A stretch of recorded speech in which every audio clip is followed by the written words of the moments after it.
we just want to express the jubilation that we are all feeling about this leading edge conversation and the importance that it is to us, whether you all get anything out of it or not. And of course you are, yes. So every morning as Jerry is writing with Esther, Esther is writing, she tells him about her day, and then she laughs and says, I don't know why I'm telling you about my day, if in fact you're actually running around with me, but it helps me to focus in what I want to talk to you about. So she'll sort of write some notes about what happened and what she was feeling about it, and she thought this will be a really good book. It's 125,000 words, which is about a book and a half now, of me saying I miss you and him saying I'm here.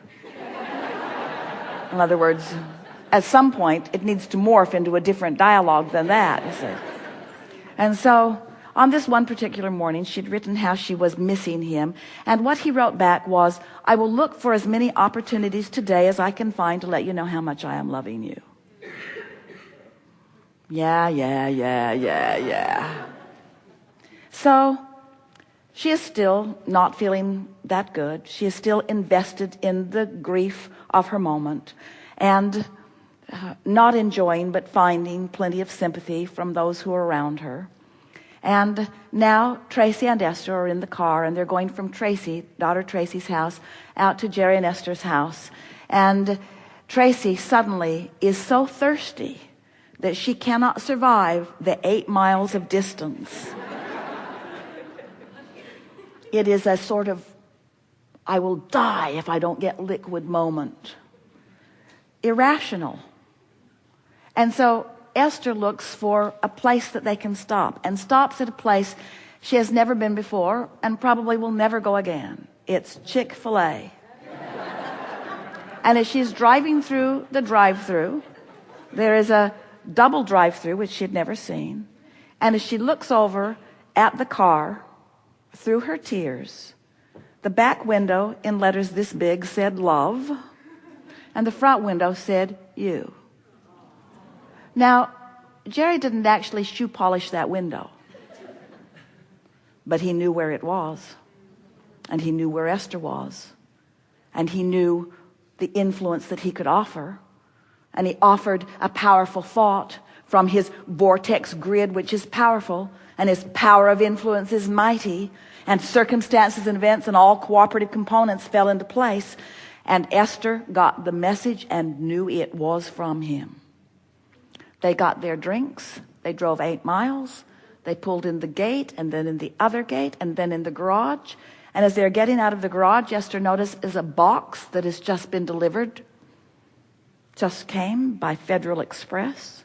She opens it, and there are 8 gigantic cups that say, Big Love. Now the cups were in motion. Her friend had already sent them.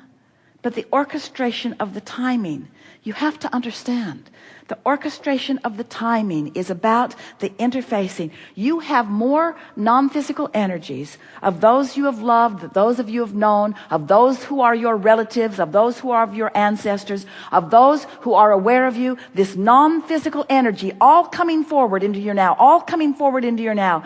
The continuum of love, the cycle of life. You are just beginning to understand the fullness of all of that. And when you pay attention a little bit, you'll begin to understand that to a person, you are loved and adored by that non-physical energy who is aware of you.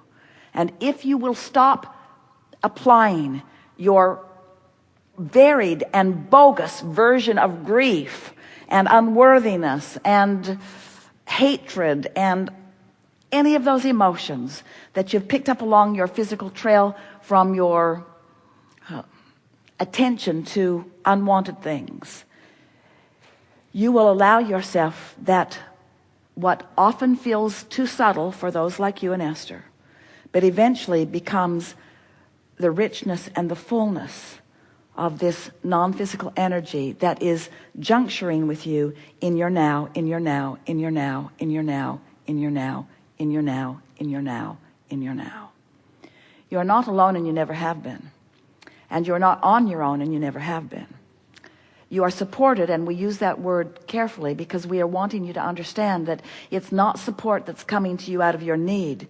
It is support that is coming to you out of your desire, but in your need, you deprive yourself of it. And in your alignment, you allow it. And it's the thing that humans have been complaining about nearly from the beginning of time, and certainly from the beginning of their beginning to understand the way they connect into non-physical.